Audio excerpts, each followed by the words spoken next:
नमस्कार, स्वागत है आप सभी का डीडी न्यूज में। आपके साथ मैं लेकर हाजिर हूं आपका पसंदीदा शो खबरों का सरपंच न्यूज पंच। जी हां, न्यूज पंच के जरिए हम आपको बताएंगे प्रमुख खबरें और उन खबरों पर डालेंगे नजर। ग्राउंड जीरो पर हमारे रिपोर्टर से लेंगे तमाम ताजा अपडेट, क्योंकि इस शो में सिर्फ खबर नहीं होगी बल्कि खबर के माध्यम से हम करेंगे एक एक तथ्यों की पड़ताल, आंकड़ों पर डालेंगे नजर और आपको समझाएंगे पूरी खबर का एक एक बिंदु। तो आइए शुरुआत करते हैं न्यूज पंच की टॉप हेडलाइंस के साथ। तो टॉप लाइंस की अगर हम बात करें तो आज खबरों में सबसे पहले आपको बताएंगे कि आखिर राशिद अल्वी के किस तरह से बिगड़े हैं बोल, और उनके बोल बिगड़ते ही अब किस तरह से सियासी घमासान मच गया है। तो राशिद अल्वी के बिगड़े बोल और मचा सियासी शोर, इस खबर पर डालेंगे नजर। इसके अलावा अगली खबर आपको बताएंगे वेनेजुएला से जुड़ी हुई, क्योंकि अब वेनेजुएला में आगे क्या, सभी का सवाल यही है और इसके जवाब में हर कोई की नजर टिकी हुई है कि वेनेजुएला में अब आखिर आगे क्या। एक और खबर पर नजर डालेंगे। अगली खबर है नहीं झुकेंगे खामेनी। क्यों नहीं झुकेंगे, इस पूरी खबर की करेंगे पड़ताल। तो आइए शुरुआत कर लेते हैं हमारी पहली खबर के साथ कि आखिर कांग्रेस नेता के बोल क्यों बिगड़ गए हैं। तो आपको बता दें कि कांग्रेस नेता राशिद अल्वी के बोल एक बार फिर बिगड़े हैं। राशिद अल्वी ने भारत की तुलना वेनेजुएला से कर दी है और Nobel prize winner Maria Corina की तुलना राहुल गांधी से कर डाली है। अब इस बयान के आते ही सियासी घमासान मचना लाजमी था, तो अब मच गया है सियासी घमासान। तो राशिद अल्वी के बोल जिस तरह से बिगड़े, उस पर सियासी घमासान शुरू हो चुका है। बयान में क्या कुछ कहा उन्होंने, इस पर एक नजर डाल लेते हैं। तो आपको बताएं कि कांग्रेस नेता राशिद अल्वी के बयान से घमासान मच गया है। राशिद के बिगड़े बोल पर अब भारतीय जनता पार्टी हमलावर हो गई है। जी हां, भारतीय जनता पार्टी अब हमलावर हो चुकी है। अराजकतावादी होने का आरोप लगाया गया है भारतीय जनता पार्टी की तरफ से। तो अल्वी के बयान से देश की बदनामी हुई है, ये बात भारतीय जनता पार्टी की तरफ से कही गई है। राहुल गांधी को खुश करना कांग्रेस नेताओं का मकसद है और इस मकसद को पूरा करने के लिए कांग्रेस के नेता लगातार उलझुल बात करते हैं। राहुल गांधी को लुभाने के लिए ही ये तमाम तरह की बयानबाजी हो रही है। तो कांग्रेस नेता राशिद अल्वी के बयान पर अब एक बार फिर से घमासान मच गया है और इसको लेकर के भारतीय जनता पार्टी अब तीखा रुख अपना चुकी है, हमलावर। आपको सुनवाते हैं कि क्या कुछ कहा है राशिद अल्वी ने। जो लड़ाई वेनेजुएला में मारिया कोरेना ने लड़ी है, वही लड़ाई भारत के अंदर राहुल गांधी लड़ रहे हैं। बीजेपी का विरोध करने के चक्कर में ये देश विरोध, देश के अंदर हस्तक्षेप, देश के अंदर बमबारी और हिंसा और देश की बदनामी करने से कभी नहीं चूकते। देश के लोकतंत्र के खिलाफ सुपारी देकर बोलते हैं, ये क्या है? तो सुना आपने कि क्या कहा राशिद अल्वी ने, और उसके बाद भारतीय जनता पार्टी के प्रवक्ता शहजाद पूनावाला ने इस पर किस तरह से अपनी तीखी प्रतिक्रिया दी है। और भी अपडेट ले लेते हैं, हमारे संवाददाता शैलेंद्र मिश्रा हमारे साथ इस पूरी खबर पर जुड़ गए हैं। शैलेंद्र, ऐसा पहली बार नहीं हुआ है कि कांग्रेस की तरफ से बोल बिगड़े हों। कई बार हम देखते हैं कि कोई ना कोई नेता सामने आता है और बिगड़े हुए बोल अपने कहता है। इसमें अब भारतीय जनता पार्टी हमलावर है। राशिद अल्वी ने जिस तरह से भारत की तुलना की है, राहुल गांधी की तुलना की है, वो चिंता में तो डाल ही रही है, लेकिन अब साथ साथ भारतीय जनता पार्टी भी हमलावर है। देखिए संध्या, 2014 के बाद से जब जब कोई सकारात्मक खबर भारत को लेकर आती है तो कांग्रेस उस पर चुप्पी साध लेती है और कांग्रेस के नेता ये कोशिश करते हैं बताने को कि भारत में जो प्रगति हो रही है वो वास्तव में उनको पच नहीं रही है, इसलिए इस तरह के बयान वो देते हैं।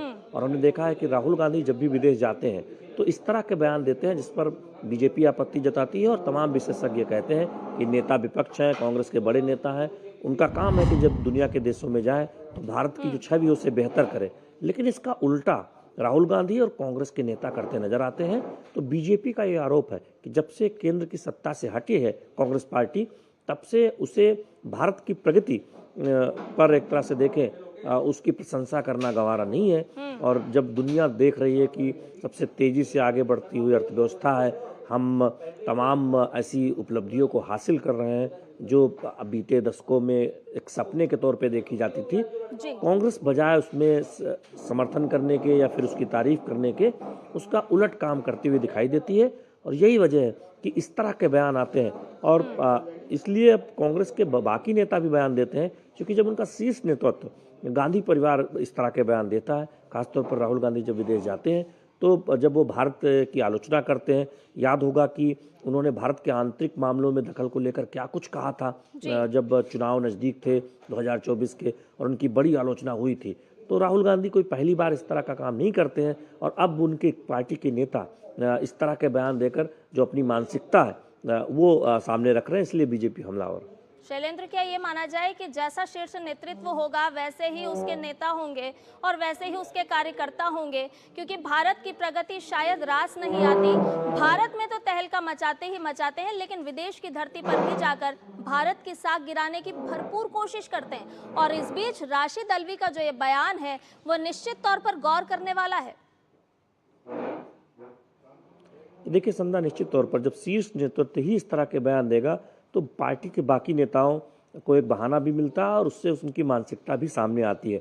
याद होगा सैम पित्रोदा का बयान, जब उन्होंने ठीक चुनाव के पहले भारत में उत्तर पूर्व के लोगों को लेकर क्या कुछ कहा था, और फिर बाद में कांग्रेस पार्टी ने लीपापोती की। आप कांग्रेस के तमाम नेताओं के बयान दर बयान उठाकर देख लीजिए, उनको ऐसा लगता है कि जैसे 2014 के बाद जो भी अच्छी चीज़ें हो रही हैं भारत में वो उनको पच नहीं रही है, या फिर वो भारत की ऐसी तस्वीर दुनिया के सामने रखना चाहते हैं, ऐसे देशों से तुलना करना चाहते हैं जहां अस्थिरता है, ऐसे देशों के तमाम जो वहाँ का प्रदर्शन है जो एक तरह से खराब है कई मूल्यांकन पर, उनसे तुलना करते हैं। जबकि भारत की आप आर्थिक प्रगति देखें, भारत में आप देखें कि इतनी युवा आबादी है, भारत के जो युवा हैं वो नई नई उपलब्धि हासिल कर रहे हैं, खेलों में हम बढ़िया कर रहे हैं, हम मैन्युफैक्चरिंग हब बन रहे हैं। इसकी कोई चर्चा कांग्रेस के नेता नहीं करते हैं। बजाय इसके जब कहीं कुछ ऐसी गलत घटना होती है या कहीं कुछ एक तरह से चिंतित करने वाली दुनिया में कोई घटना होती है, तब फिर उस तरह से बयान देते हैं, जिससे पता चलता है कि भारत की प्रगति को लेकर वो चिंतित नहीं है, बल्कि भारत की जो बेहतर छवि दुनिया भर के सामने बिल्कुल शैलेंद्र, आ रही भारत की है उसको लेकर बेहतर छवि को चिंतित कहीं नजर ना आते कहीं हैं। नकारने का काम करते हैं। बहुत बहुत शुक्रिया शैलेंद्र, तमाम जानकारी हमसे साझा करने के लिए। और इसके साथ ही आइए अब रुक करते हैं अगली खबर का, और आपको बता दें कि वेनेजुएला पर अमेरिका की सैन्य कार्रवाई के बाद अमेरिकी राष्ट्रपति ट्रंप ने साफ कर दिया है कि सत्ता हस्तांतरण तक वेनेजुएला उसके कब्जे में ही रहेगा। वहीं दूसरी ओर अब मादुरो की पेशी न्यूयॉर्क कोर्ट में होगी, और इसी बीच वेनेजुएला एससी का कहना है कि अब उपराष्ट्रपति के हाथों वेनेजुएला की कमान रहेगी। जी हाँ, ये बात भी अब कही गई है कि अब वेनेजुएला की कमान किसके हाथ होगी। तो सबसे पहले अब आपको दिखाते हैं कि वेनेजुएला में अमेरिका की बड़ी सैन्य कार्रवाई। जी हाँ, इसकी तमाम बड़ी बातें आपको बताते हैं।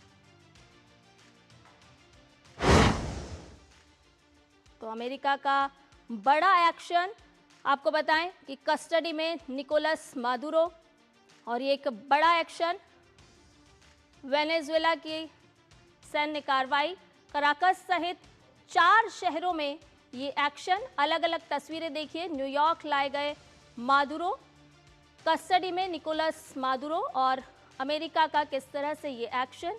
वेनेजुएला में सैन्य कार्रवाई की गई और न्यूयॉर्क लाए गए मादुरो, डीए के कब्जे में मादुरो, और इसके बाद कहीं विरोध तो कहीं जश्न की बात। जी हाँ,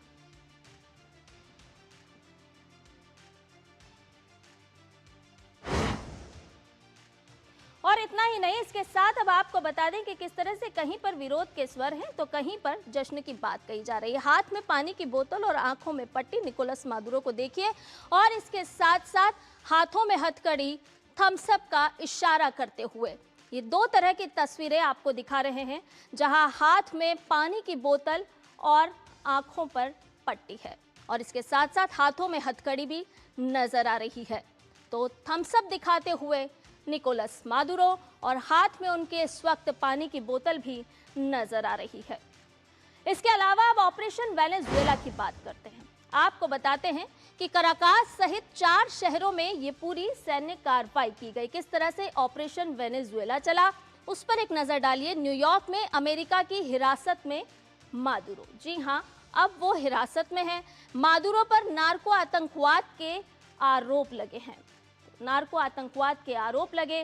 वेनेजुएला ने जवाबी कार्रवाई की कही बात, और इसके साथ साथ आपको ये भी बता दें ऑपरेशन वेनेजुएला में कि वेनेजुएला की सुप्रीम कोर्ट का बड़ा फैसला भी इस बीच आया है, क्योंकि वेनेजुएला की कमान आखिर अब किसके हाथ होगी, तो ये बताया जा रहा है कि उपराष्ट्रपति संभालेंगे वेनेजुएला की कमान। इस वक्त उपराष्ट्रपति के हाथों में ये पूरी कमान होगी। डेल्सी रोड्रिग्स बनेंगी, इस यहाँ पर अपनी कमान संभालेंगी और अंतरिम राष्ट्रपति बनेंगी। तो ये तमाम बड़ी बातें आपको दिखा रहे हैं कि किस तरह से। इसके अलावा अब आपको बताते हैं कि वेनेजुएला ब्लूप्रिंट पर ट्रंप की 10 बड़ी बातें क्या क्या हैं, वो ब्लूप्रिंट को भी जानिए। तो मादुरो पर नार्को किस तरह से हुआ, उसके बाद अमेरिका चलाएगा वेनेजुएला। अब अमेरिका वेनेजुएला को चलाएगा। इसके अलावा अमेरिकी तेल कंपनियां झोंकेंगी अरबों डॉलर। ये बड़ी बातें क्रमबद्ध तरीके से जानिए। तेल क्षेत्रों में अमेरिकी सेना की होगी मौजूदगी और मादुरो को करना होगा न्यूयॉर्क कोर्ट का सामना। नई सरकार पर चेतावनी। इसके अलावा अगर हम अगले क्रम की बात करें तो राष्ट्रपति भवन बना था सैन्य किला, ब्लूटॉर्च से तोड़ने की तैयारी थी।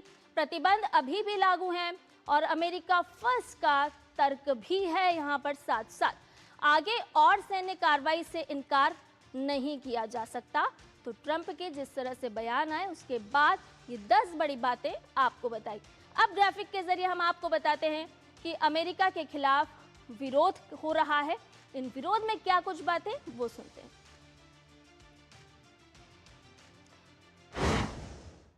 As everyone knows, the oil business in Venezuela has been a bust, a total bust, for a long period of time.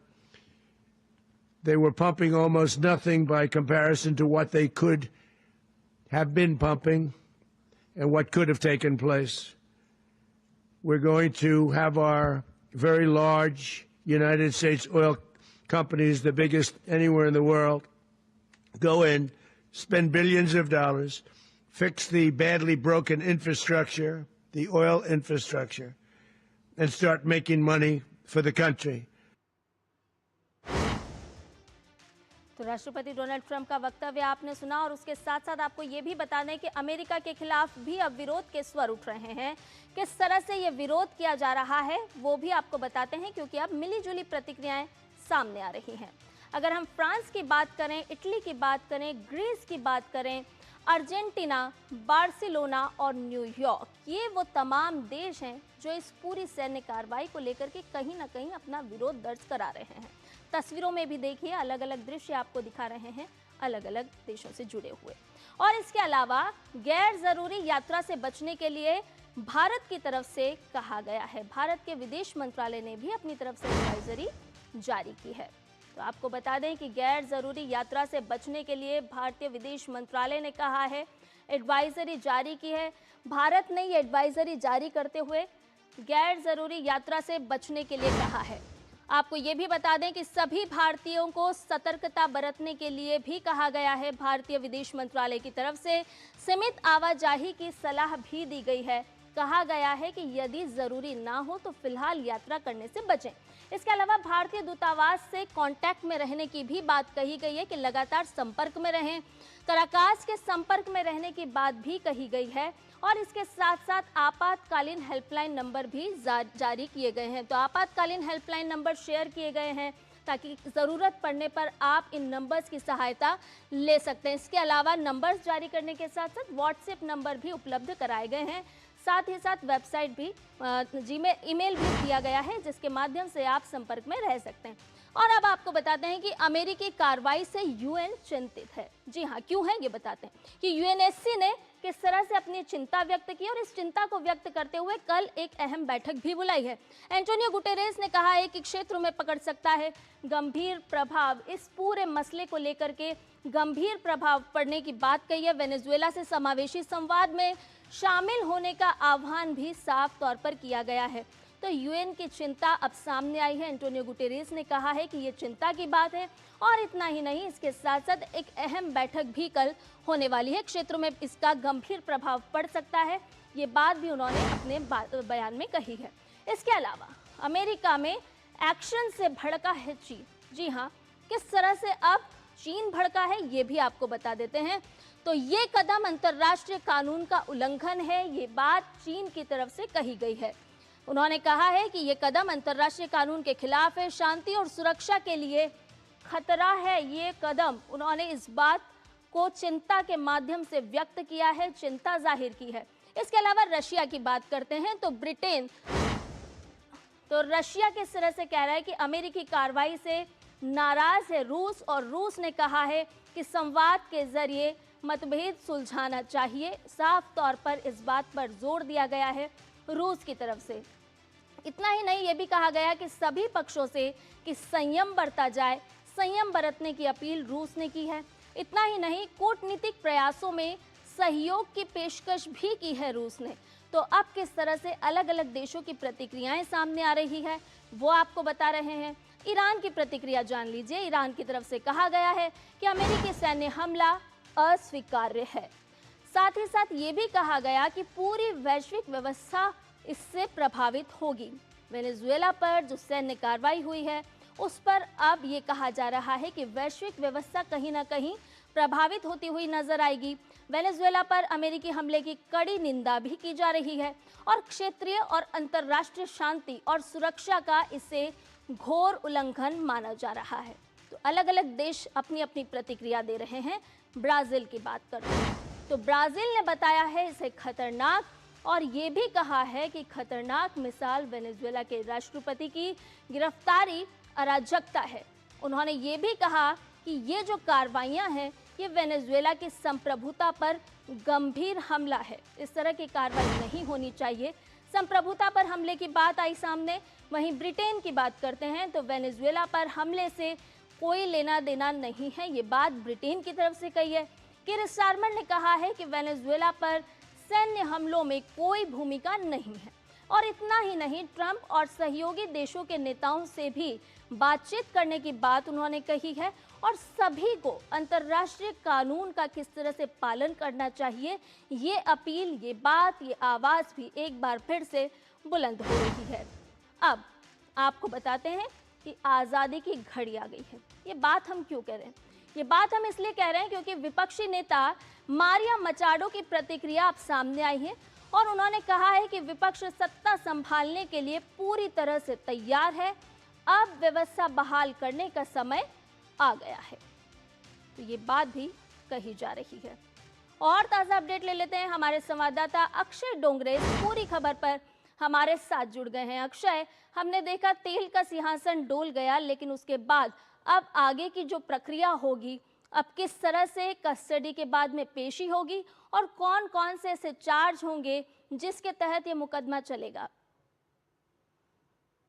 संध्या, अगर सबसे पहले चार्जेस की बात की जाए तो जिस तरह से अमेरिकी राष्ट्रपति और वहाँ के जो सेक्रेटरी ऑफ वॉर है उन्होंने बार बार आरोप लगाए हैं मदुरो के खिलाफ कि वो ड्रग कार्टेल चलाते थे, एक तरह से ड्रग की तस्करी का बहुत बड़ा ऑपरेशन वेनेजुएला से चलाकर ड्रग्स अमेरिका में बेचे जाते थे। तो सबसे पहले जो चार्जेस है वो ड्रग रिलेटेड ही रहेंगे। उसके अलावा हमने देखा कि निकोलस मदुरो की सरकार को एक तरह से ड्रग टेररिस्ट ऑर्गेनाइजेशन की तरह पेश किया गया है, तो उसके खिलाफ भी कार्यवाही इस वक्त हम देख सकते हैं कि कहीं ना कहीं इसकी भूमिका बनाई जा रही है कि किस तरह से कितने ज्यादा चार्जेस लगाए जाए।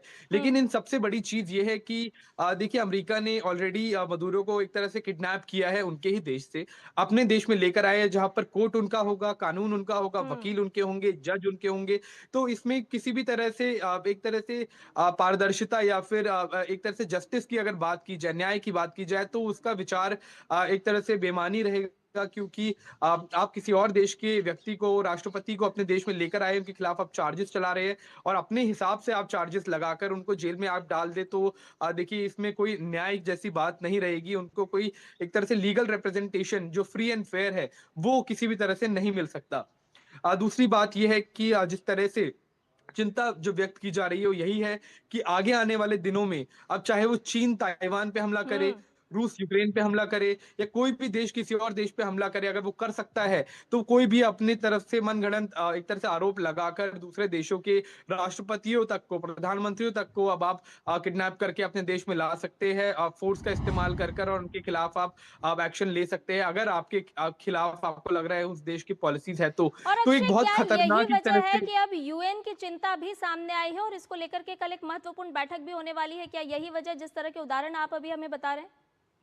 बिल्कुल, देखिए, सबसे पहली बात तो हम अगर यूरोपियन कंट्रीज के रिएक्शन देखें तो उसमें अब सब कोई अपने आप को बचता नजर आ रहा है इस एक्शन से, हम्म। क्योंकि यूरोपियन कंट्रीज को पता है कि आने वाले दिनों में अगर रशिया अब यूक्रेन पे बड़े हमले करता है तो वो भी यही कह सकते हैं कि हमारी संप्रभुता को खतरा था इसलिए हमने हमला किया। और अब यूरोपियन कंट्रीज अगर अमेरिका का विरोध नहीं करेंगी तो कल को रूस कहेगा कि आपने अमेरिका का विरोध नहीं किया जब उन्होंने इलीगल एक्शन लिया, तो हम भी उसी तरह से एक्शन ले रहे हैं, तो आप हमारा विरोध क्यों कर रहे हैं? या फिर चाइना कल को अगर ताइवान पे हमला करता है तो वो यही कहेगा कि आपको जब जरूरत थी आपने हमला किया, हमें अब जरूरत है तो अब हम हमला कर रहे हैं। ऐसे में हमारे को अपने एक तरह से अपने देश की संप्रभुता को बचाना है। लेकिन जो मेजर चीज है, जो डोनाल्ड ट्रंप की प्रेस कॉन्फ्रेंस में बार बार उठकर आई, वो तेल से रिलेटेड थी। आप जानते हम्म। हैं, दर्शकों को बता दें कि वेनेजुएला के पास दुनिया का सबसे बड़ा तेलों का भंडार है, सऊदी जी। अरेबिया से भी ज्यादा बड़ा। दुनिया में नंबर 1 कंट्री है वेनेजुएला, और ऐसे में अमेरिका की नजर हमेशा से वेनेजुएला के तेल पर रही है,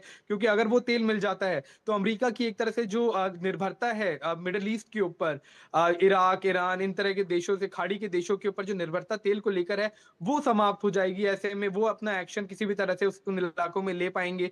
तो कहीं ना कहीं तेल के ऊपर नजर थी। और जो जैसे कि मदुरो ने पहले भी कहा है कि ड्रग रिलेटेड केसेस तो एक तरह से बहाना है, अमेरिका को उनका तेल चुराना है। और अब ये चीज साफ हो चुकी है कि अमेरिका ये कह रहा है कि अब हम देश चलाएंगे, हमारी कंपनी वहां से तेल लेंगी और कोई हमें रोक नहीं पाएगा। तो एक तरह से ये काफी खतरनाक एक प्रेसिडेंट सेट हो चुका है, और आने वाले दिनों में वैश्विक जो शांति है उसके लिए ये अमेरिका का एक्शन एक बड़ा खतरा बनकर उभरेगा। अक्षय, लेकिन इसके साथ साथ ट्रंप ने एक आश्वासन भी तो दिया है कि वेनेजुएला की जो जनता है उसकी चिंता अब अमेरिका की तरफ से की जाएगी।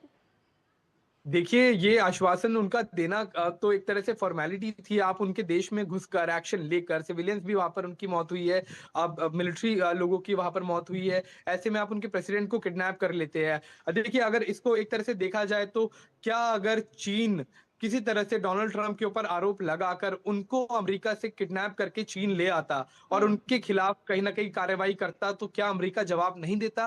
क्या वो भी चुपचाप बैठे रहते? तो ऐसे में अगर हम एक तरह से अगर इस सिचुएशन को रिवर्स कर दे, या फिर वेनेजुएला डोनाल्ड ट्रंप को किडनैप करके वेनेजुएला में ले आते, वेनेजुएला की साथ एक तरह से फौज, तो क्या इसके ऊपर यूरोपियन कंट्रीज का इसी तरह से रिएक्शन रहता? क्योंकि वो छोटा एक देश है, सैनिक उनके मतलब एक तरह से सैन्य शक्ति उनकी काफी कम है अमेरिका से रिलेटेड, तो अब दुनिया इस वक्त चुप है। हमने देखा कि जिस तरह से नेटो की जो कंट्रीज थी वो बढ़ते बढ़ते यूक्रेन तक पहुंच गई, अमेरिका के बिल्कुल रशिया के बिल्कुल बगल में अपने सैन्य ठिकाने बनाने लगी, तो रशिया ने हमला किया यूक्रेन पे तो सबने रशिया का विरोध किया।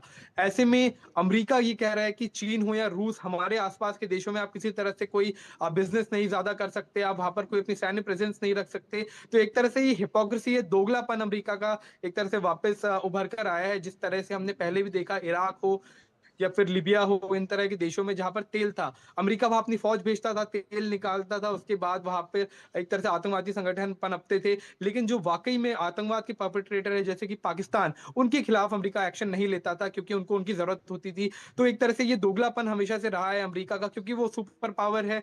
अब एक तरह से उनको उनको पता है कि हमारे ऊपर कोई एक्शन नहीं ले सकते, हम इकोनॉमिक सुपर पावर है, हम मिलिट्री सुपर पावर है। तो एक तरह से जिसकी लाठी उसकी भैंस, जिस तरह से एक कहावत कही गई है हिंदी में, उसी उसी का चलन यहाँ पर हो रहा है कि उन वो कर सकते थे तो उन्होंने किडनैप कर लिया। अब वो एक तरह से दुनिया को दिखाने के लिए कोर्ट प्रोसीडिंग रखेंगे। लेकिन अब जो मेन मकसद था वो यही था कि मदुरो को हटाया जाए ताकि वहां से तेल अमेरिका ले पाए, और एक तरह से अब बिल्कुल औने पौने दामों पर तेल अमेरिका अब ले पाएगा, क्योंकि जो सत्ता वो बिठाना चाह रहे हैं वो ऐसी ही रहेगी जो अमेरिका का पूरी तरह से पक्ष ले, अमेरिका के साथ ही बिजनेस करे और चीन, रशिया इन देशों से बिल्कुल अलग हो जाए। तो कहीं ना कहीं ये इलीगल एक तरह से एक्शन इसको देखा जा रहा है, और आगे आने वाले दिनों में हम देखेंगे कि इसी तरह के इलीगल एक्शन का इसका उदाहरण देकर अन्य देश भी इसी तरह का एक्शन लेने की कोशिश करेंगे, जो जो ग्लोबल ऑर्डर है उसके लिए एक बड़ा खतरा बनकर उभरेगा। बिल्कुल। और अक्षय, इसके साथ साथ यूएन की जो कल बैठक होने वाली है उसको अब आप किस तरह से देख पा रहे हैं? क्योंकि जिस तरह से मिलीजुली प्रतिक्रियाएं, कई देशों ने इस बार सैन्य कार्रवाई का विरोध किया है, तो कई देशों की प्रतिक्रियाएं भी सामने आई। ऐसे में अब यूएन का रुख आप किस तरह से देख पा रहे हैं, क्योंकि कल की बैठक पर सभी की निगाहें होंगी? देखिए, यूएन का जो इस तरह पे रोल है वो एक तरह से पूरी तरह बेकार है। आप देखिए, मैं ये इसलिए कह रहा हूँ क्योंकि अमेरिका पहले से ही यूनाइटेड नेशन सिक्योरिटी काउंसिल में एक परमानेंट मेंबर है, उनके पास वीटो की पावर है। यानी कि कोई भी एक्शन अगर एक तरह से यूनाइटेड नेशन सिक्योरिटी काउंसिल में कोई प्रस्ताव आता है तो अमेरिका उसको शुरुआत में ही रोक सकता है।